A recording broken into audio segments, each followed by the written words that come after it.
Eu iniciei no trabalho de assistência e promoção social em 2001. Então, desde 2001 eu estou atuando na área, mas fiquei daí 10 anos neste período à frente da coordenação, que agora está o Luciano coordenando, que está aqui conosco também, né? E antes foi a Chau, lá atrás, ok? Então, nós vamos falar um pouco da área de assistência e promoção social espírita na Federação Espírita.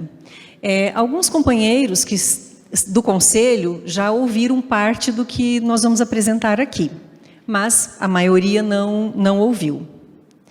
Quanto ao censo, trouxemos poucos resultados, e conversando com a Malena há pouco, nós vamos colocar o resultado com mais dados no site da Federação, lá onde tem uma partezinha de cada área. Então, lá tem a área da assistência e promoção social espírita, que nós vamos colocar os dados lá também.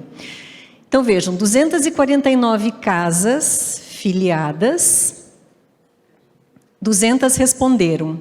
Dessas 200, 140 têm atividade de assistência e promoção social espírita, e 29 delas têm registro no Conselho Municipal de Assistência Social, que necessitam seguir toda aquela legislação que o Rubens Marcon nos trouxe pela manhã. Essas 140 casas que têm trabalho de assistência e promoção social espírita atendem por mês 23.222 pessoas com 3.100 trabalhadores voluntários. O número de atendimentos é maior porque nós temos casas que não responderam e que sabemos que têm atividade de assistência e promoção social espírita. Então, esse número é maior, com certeza. Separando por interregionais, com relação ao número de pessoas atendidas por mês, nós temos na Intercentro 353 pessoas, Interleste 7.600 mais ou menos, a Metropolitana 4.900, a Noroeste 5.529, a Norte 1.895 e a Oeste 1.825 pessoas dentro daquelas 23.222 pessoas. Então, estes números nos deixam muito felizes, porque nós desconhecíamos a força do nosso trabalho, né? E é muito importante que nós espíritas conheçamos as ações que são realizadas, até para troca de experiências, né? Que isso nos enriquece e muito. E do censo, vou parar por aqui para irmos para o conteúdo. Então, assim, o que nos guia no trabalho de assistência e promoção social espírita? Primeira coisa, a doutrina espírita, né? Sem ela, nós, digamos, não temos base para desenvolver o nosso trabalho. Então, a necessidade do estudo da doutrina espírita para desempenhar os nossos trabalhos. Às vezes a gente pensa assim, não, eu só faço lanche, eu só monto a cesta. Não, é necessário que nós estudemos a doutrina espírita. E vamos ver mais para frente o porquê. Em segundo lugar, nós temos o livro de orientação à assistência e promoção social espírita, que é este livro, tem disponível ali na livraria, e ele o objetivo dele é auxiliar as instituições espíritas em seu trabalho socioassistencial, com 2 vieses: o de atender as pessoas que nos chegam, as pessoas em vulnerabilidade de risco e risco social, e também proporcionar ao trabalhador espírita o exercício da caridade, o momento dele pôr em prática o que ele aprende no estudo da doutrina espírita. É um livro muito rico, traz um conteúdo muito bom, que é assim, indispensável a leitura para quem está no trabalho de assistência e promoção social espírita. Ele tem, no capítulo 8, ele fala da interação do trabalho de assistência e promoção social espírita com as outras áreas da casa. Porque até um tempo atrás nós tínhamos assim, assistência social é a porta do fundo, né? Ninguém dá muita bola. Mas nós temos questões de mediunidade, de obsessão, temos a necessidade do passe, temos a necessidade do atendimento fraterno, muitas vezes a necessidade de aplicar os conteúdos do estudo da doutrina espírita, quando não até dar aulas sobre a doutrina espírita para aqueles que se interessam e que frequentam os nossos trabalhos, né? E depois da fala do Edivaldo, a Maria de Lourdes, que é a coordenadora nacional, ela vai falar um pouco mais deste manual, já que ela esteve na coordenação nacional da organização deste documento. O segundo livro que nós utilizamos é este livro, Conviver para Amar e Servir. Ele tem por base uma metodologia, que é a metodologia do espaço de convivência, criatividade e educação pelo trabalho no serviço assistencial espírita. Ele nos dá um roteiro para trabalharmos nos trabalhos assistenciais e é baseado no trabalho de um assistente social chamado Mário Barbosa. Também leitura recomendada para quem atua na área. Então nós falamos assim, o estudo da doutrina espírita é a base geral e estes 2 livros em específico, para nos dar subsídio para os nossos trabalhos, né? Qual que é a proposta da assistência social da Federação Espírita? Estudar a doutrina espírita na busca incessante da transformação do conhecimento intelectual em vivência diária.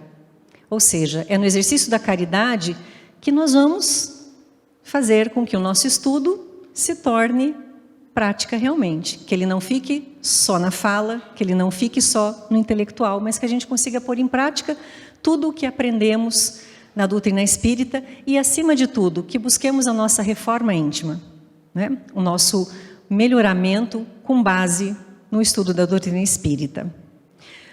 Uma outra proposta, trabalhar o autoconhecimento. Por que trabalhar o autoconhecimento?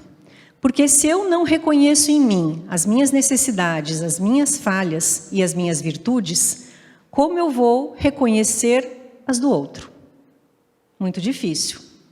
Então, a própria doutrina espírita também nos fala do autoconhecimento, né? Santo Agostinho, quando diz que nós devemos toda noite parar, refletir, ver como foi o nosso dia, no dia seguinte tentar não repetir mais aquilo que eventualmente nos equivocamos neste dia, ele está falando do autoconhecimento.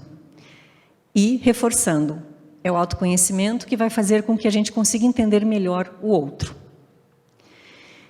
E a terceira proposta é desmistificar a caridade como auxílio aos pobres. Porque pobres somos todos nós, não é?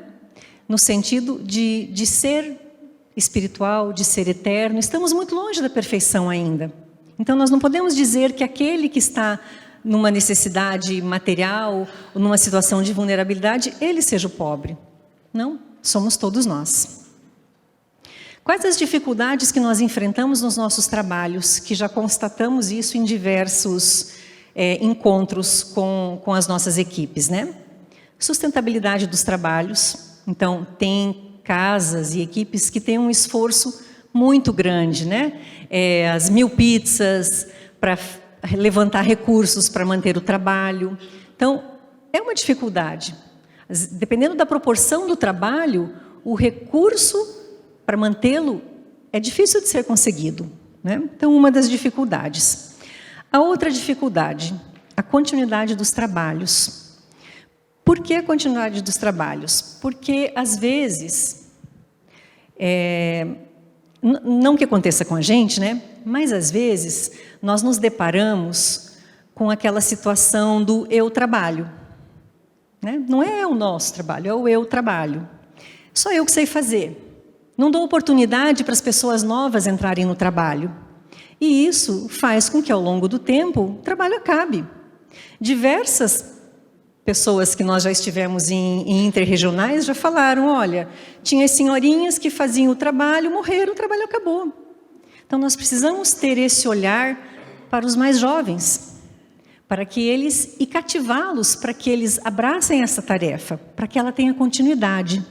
E aqui eu vou pedir licença para fazer uma parte e um agradecimento pessoal à Chau, porque foi a Chau que lá em 2002 olhou para essa trabalhadora aqui do Centro Espírita e me convidou para assumir a atividade no Clube de Mães, já que ela assumiria a presidência da casa. Chau, muito obrigada.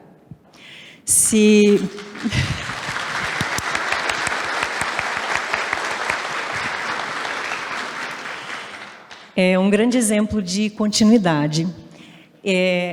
A Chau ficou também muitos anos na frente dessa atividade na Federação Espírita. Por 2 vezes me chamou para acompanhá-la. Na primeira eu não tinha condições e na segunda estou eu aqui também sucedendo o trabalho dela. Então, e tenho certeza que este evento é um dos sonhos dela que ela está realizando através de nós neste momento, como censo também. Muito obrigada, Chau. E nós precisamos ter isso nos nossos trabalhos, olhar para quem pode dar continuidade, para evitar que ele acabe. E uma outra dificuldade é vivenciar a doutrina espírita. E este é um esforço individual de cada um, né? Que vamos ver mais para frente aonde que isso aqui pega. Quais são os nossos desafios?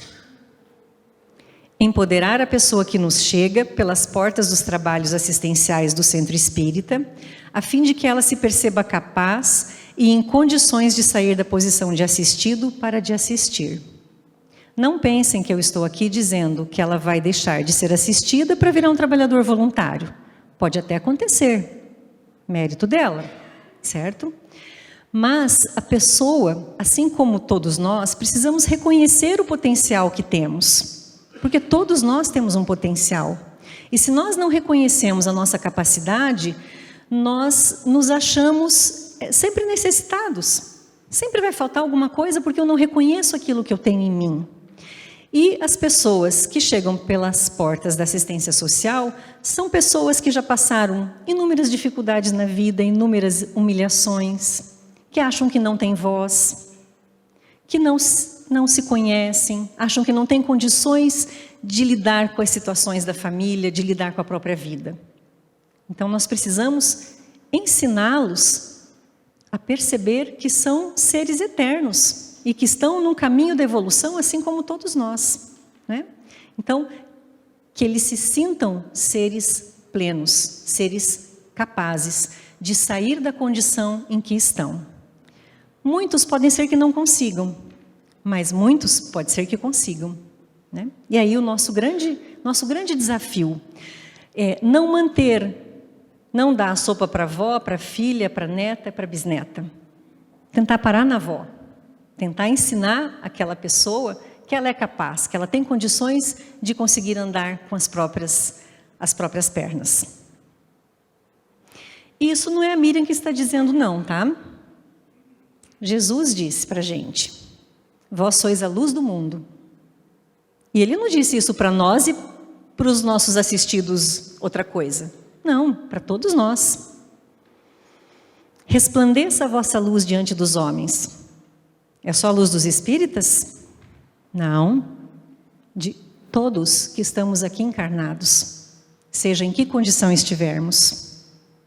Aquele que crê em mim também fará obras que eu faço e as fará maiores.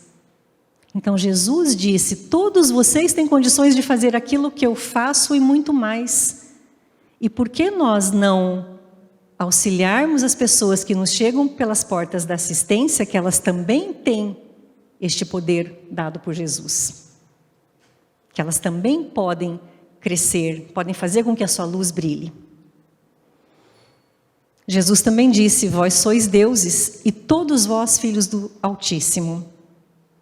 Então ele não separou ninguém. Ele disse, olha, alguns são filhos do mesmo Pai que o meu, de Deus, e outros não são. E quando nós nos colocamos na condição de filhos do mesmo Pai, nos colocamos na condição de irmãos. Então nós não ficamos naquela posição que somos os espíritas caridosos e o outro é o coitado que necessita da nossa ajuda. Nós ficamos como irmãos, guardadas as proporções, mas no mesmo nível, entendendo que estamos todos em evolução espiritual. Para nossa reflexão, qual é a nossa conduta para com o assistido em nossos trabalhos? Como que nós agimos com eles? Nós realmente reconhecemos que ele tem esse poder que Jesus nos conferiu a todos nós? Qual a distância que nós conservamos dos nossos assistidos? Será que ele é aquele só que entra, ouve às vezes uma faz um evangelho junto conosco, uma oração, pega a cesta, vai embora, e a gente não se aproxima da pessoa que está ali. Não tenta reconhecer quais são as suas necessidades. E daí entra a questão do autoconhecimento, porque às vezes eu não reconheci as minhas. Como que nós olhamos para os nossos assistidos? Assim? De cima para baixo? Ou assim? Construindo um mundo melhor junto com todos nós? Né? De cima para baixo ou na horizontal? Construindo-se intimamente para a vida eterna, assim como todos nós estamos. Ainda para reflexão. O mundo material nos ensina a conquistar sempre mais. Sempre nos exige mais. Né? Formação, conhecimento que você tem que ter de várias áreas, aquisição de bens. Às vezes a gente não está feliz com a casa que tem, que é uma casa maior, não está feliz com o carro, que é um carro maior, que é um carro melhor. Queremos status, queremos ser reconhecidos pela sociedade, né? Isso é o que o mundo material nos ensina. E o mundo espiritual? Nos ensina a igualdade de filiação. A igualdade por estarmos encarnados aqui e agora. E é este olhar que nós precisamos ter para com os nossos trabalhos e os nossos assistidos. Né? Lembrando a fala de Jesus, vós sois deuses e todos vós, filhos do Altíssimo. Então, esse tem que ser o nosso norte. Jesus tem que ser o nosso norte. A doutrina espírita tem que ser o nosso norte. E ainda, no trabalho de assistência e promoção social espírita, temos a oportunidade de exercitar o aprendizado adquirido por meio do estudo da doutrina espírita. Então, é fundamental o estudo, porque é o estudo que faz com que a gente reconheça que o outro é um irmão. É o estudo que faz com que a gente reconheça também as nossas próprias mazelas e aquilo que nós precisamos melhorar em nós. E se nós ainda temos mazelas, não podemos criticar a do outro. E com relação aqui à aplicação da doutrina espírita, o aprendizado da doutrina espírita nos nossos trabalhos, nós o fazemos? Nós aplicamos os princípios da doutrina espírita nos nossos trabalhos? O que precisamos? Conhecer as políticas públicas de assistência social. Para quê? Para sabermos encaminhar as pessoas que não chegam, para saber identificar a dificuldade que ela está e aonde ela pode procurar auxílio junto aos órgãos governamentais. Vocês receberam na sacolinha, junto com o material, esta cartilha de benefícios e programas sociais. Então, aqui tem todos os programas sociais. Esta cartilha é da Fundação de Ação Social aqui de Curitiba, mas os programas sociais não mudam no estado inteiro, nem no país inteiro, são os mesmos. Né?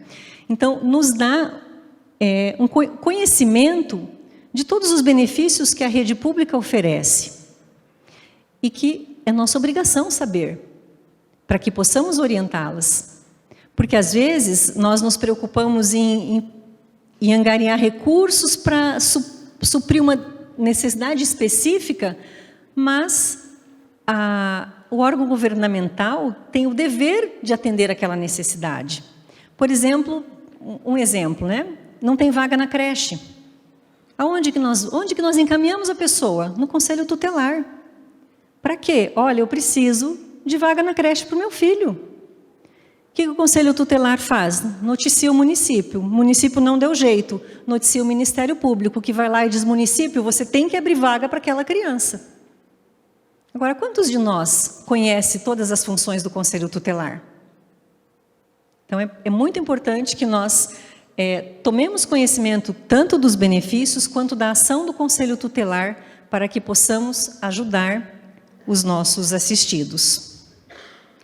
Outra legislação pertinente também é importante conhecer, né? O Rubens deu um bom panorama para a gente, uma boa referência, que é um começo de um estudo, eu diria, né? Nós não podemos parar por aí, nós temos que conhecer mais, saber qual casa que realmente tem que seguir toda aquela normatização, se segue realmente, se não. E estarmos abertos para uma nova forma de olhar para o participante dos nossos trabalhos assistenciais espíritas. Por que ter um novo olhar? Porque a necessidade não é a mesma de 20 anos atrás, nem de 10 anos para trás. Nós tivemos uma grande mudança. Por quê? A miséria material hoje está menor, ela ainda existe, mas está menor. Eu me lembro quando iniciei no trabalho, nós fazíamos visitas às casas das assistidas, elas moravam em barracos, em áreas de ocupação, e em barracos com frestas, que chovia dentro, numa situação muito difícil. Hoje, as assistidas que nos chegam estão numa casa da Coab. É uma casa minúscula, as paredes fininhas, o barulho que você faz aqui o vizinho ouve, mas é uma casa em melhores condições, ela tem uma rua asfaltada. Antes nós tínhamos assim, às vezes parava o carro lá em cima e dizia, meu Deus, como é que eu vou descer lá embaixo na casa daquela mãe? Hoje isso já diminuiu e muito, elas já moram numa situação melhor, né? A população carente nunca foi tão assistida pelo poder público. Nós temos inúmeros programas, mas às vezes desconhecemos e não conseguimos encaminhá-las. E estamos diante de um novo paradigma, de um novo modelo de assistência. Porque o público que nos chega já é um público diferente. Já não tem mais tanto aquela dificuldade de moradia, já não tem tanta dificuldade material mais. É um público que tem celular, tem televisão de plasma, computador, internet. Se alguém tiver aquela televisão pesada de tubo grande, pergunta se alguma mãe, algum dos nossos assistidos quer. De jeito nenhum. E tem toda a razão, se tem coisa melhor, nós também queremos coisas melhores, não queremos? Mas às vezes as pessoas dizem assim, como é que pode? Não tem como nem alimentar a família direito e tem celular? Quantos de nossos filhos não têm um tênis de marca que foi suado para a gente comprar aquele tênis de marca para o nosso filho? Então a gente sempre tem que inverter, né? Não só olhar apontando para o outro, mas olhar para nós também, não é? Um público que não precisa tanto mais de coisas ou de comida, mas um público que ainda está à margem, um público que ainda é marginalizado pela sua condição de pouco estudo, pela sua condição de pobreza, que está carente há gerações e vem repetindo o padrão familiar. Ou seja, a mãe pedia, a filha cresceu pedindo, então vai pedir também, a neta vê a mãe pedindo, a avó pedindo, vai pedir também. E nós precisamos fazer com que este cenário mude. Nós não podemos, digamos assim, não fazer nada com relação a isso, fazer com que isso se perpetue nos nossos trabalhos. Porque aí nós seremos chamados à responsabilidade. Vocês tinham conhecimento da vida eterna, vocês estudaram a doutrina espírita, você sabia que aquilo era só uma passagem. O que você fez para auxiliar aquela pessoa a mudar a sua visão de mundo? Nós seremos cobrados do que fizemos. Então é muito importante que a gente auxilie as pessoas a perceberem que elas são filhas do mesmo pai, que elas têm condições de fazer mudanças na sua vida. Talvez não aquela que nós gostaríamos que ela fizesse, mas aquela que está dentro das possibilidades máximas dela. E isso já vai ser uma grande coisa. Um público ainda pobre, carente, mas não menos pessoa. Uma carência com a qual não estamos acostumados. Carência emocional, moral e espiritual iguais às nossas. Deixa eu só voltar aqui um pouquinho. Hoje nós falamos muito em depressão. E todas as camadas da sociedade sofrem depressão. Né? Não somos só aqueles que podemos ir ao médico comprar um antidepressivo. Não. Esta população também sofre. E aí, qual é a carência que eles têm? É da comida? Às vezes a pessoa vai em 3 casas pedir comida. Vai na igreja católica, vai na evangélica, vai no centro espírita. Nossa, está fazendo mau uso, está usando para vender um alimento e comprar para fazer uso de droga. Será? Será que ela está indo nessas 3 casas e ninguém olha para ela? Ninguém conversa com ela para entender qual é a real necessidade dela?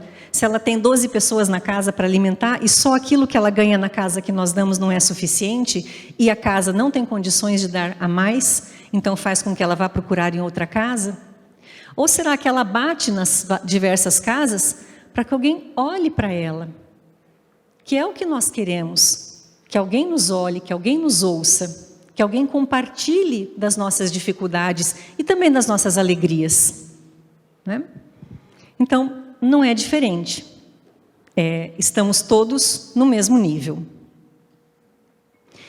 Nosso trabalho de atendimento aos mais necessitados, e aí o novo modelo, ele passa a ser uma ação de religiosidade, não mais assistencial. Não mais daquele assistencialismo, mas e sim de colocarmos em prática a doutrina espírita, de olhar para o outro, de entender o sofrimento do outro, de auxiliá-lo também a entender o seu sofrimento, as suas dificuldades e como pode vencê-las. Enquanto nós estivermos voltados para as questões da miséria material, nós vamos estar atuando no plano da vida, da sociedade, de provas e expiações. Já na atuação em favor dos necessitados, espiritual e moralmente, que somos todos nós, trabalharemos para um amanhã melhor para todos. Mas e aí, será que a gente pensa dessa forma no nosso trabalho? Ou será que nós estamos realizando o mesmo trabalho há anos, repetindo? Ah, está dando certo, para que eu vou mudar? Não, nós precisamos estudar, nos aprofundar mais, né, nas questões da assistência como um todo, a assistência do ser. Continuando a entender o outro como um necessitado, ficamos na posição de caridosos. Aquilo que eu falei, se nós olharmos de cima para baixo, nós nos colocamos, os bons, os caridosos, e o outro é um coitado que precisa da minha ajuda. E não podemos continuar olhando eles dessa forma, né? Quando nos enxergarmos como iguais, a caridade tomará outras proporções. Proporção para a qual ainda não estamos preparados. Por isso a necessidade de nós nos autoconhecermos, nós estudarmos a doutrina espírita, nós estudarmos os documentos e os livros que existem a respeito da assistência e promoção social espírita, para que nos preparemos para este atendimento que hoje é diferente. Voltando, proporção para a qual ainda não estamos preparados, pois ainda não vivenciamos todo o amor e as virtudes ensinadas por Jesus. Quando nos percebermos e nos sentirmos como irmãos, filhos de um único Pai, quando isso realmente fizer parte de nós, não for só na fala, quando tivermos essa consciência, o outro será realmente um igual. E não o inferior que necessita da minha ajuda. Lembrando as palavras de Jesus, que nos colocou todos no mesmo nível. Vocês receberam também no material um texto de Emmanuel, do livro Vinha de Luz, capítulo 110, Caridade Essencial. É um texto muito bonito, mas eu fiz um recorte aqui apenas do texto. Lá no penúltimo capítulo, no penúltimo parágrafo, ele diz assim: trata-se da caridade de pensarmos, falarmos e agirmos segundo os ensinamentos do Divino Mestre no Evangelho. E, por minha conta, pedindo licença para Emmanuel, eu acrescentaria aqui o sentir também. Porque é o pensar, sentir, falar e agir. E às vezes não é uníssono. Às vezes a nossa fala é de uma forma, o nosso pensar é de outra, o nosso sentir é de outra e a ação é outra. E no autoconhecimento, nós vamos tentando alinhar que o nosso pensar, sentir, falar e agir sejam únicos. Como Jesus disse que o seu não seja não, que o seu sim seja sim. Mas às vezes nós estamos conversando com a pessoa e por dentro estamos julgando a pessoa. Mas estamos fingindo que não, que a conversa está tudo bem. Então nós precisamos entender que temos que trabalhar para que o pensar, sentir, falar e agir seja de acordo com os ensinamentos de Jesus. Essa é a caridade de vivermos verdadeiramente nele para que ele viva em nós. Sem esta caridade essencial, poderemos levar a efeito grandes serviços externos, alcançar intercessões valiosas em nosso benefício, espalhar notáveis obras de pedra, mas dentro de nós mesmos, nos instantes de supremo testemunho na fé, estaremos vazios e desolados na condição de mendigos de luz. Então busquemos a nossa luz, para também reconhecer a luz do outro. Também para nossa reflexão, estamos aqui, neste momento, certo? E aí para nós, o que você ou o que nós faremos nos nossos trabalhos de assistência e promoção social? Continuaremos vendo diferenças? Procuraremos nos ver realmente como irmãos? O que nós faremos? O que faremos com as distâncias para que elas deixem de ser gritantes? No sentido assim, o assistido come o pão com mortadela e o trabalhador come o bolo. Isso não pode existir mais em nossos trabalhos, mas isso existiu durante muitos anos em diversos trabalhos. Os voluntários tinham um lanche separado. O que você, o que nós faremos para que o mundo, o planeta, o país, enfim, estado, cidade, bairro, a casa espírita, o trabalho assistencial, o nosso lar, se torne melhor? O que nós podemos fazer para a construção desse mundo melhor? Que começa aqui, na melhora íntima de cada um. Quando nós nos melhorarmos intimamente, todo o resto melhora, ele volta de trás para frente, até chegar no mundo melhor. Mas enquanto nós não nos melhorarmos intimamente, nós não podemos querer que esteja tudo bem no país, que esteja tudo bem no planeta. E encerrando, eu queria trazer um vídeo para que a gente leve a reflexão também. Vamos lá.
Então, o eu não é algo que a gente deva usar muito, né? Mas se nós trocarmos por estamos aqui, melhoramos o mundo.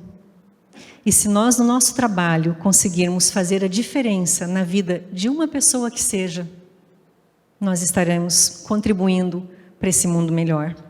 E que esta vontade de fazer o mundo melhor, de auxiliar as pessoas a reconhecerem o seu potencial, seja o nosso norte, o nosso guia em nossos trabalhos. Ok? Muito obrigada pela atenção de vocês.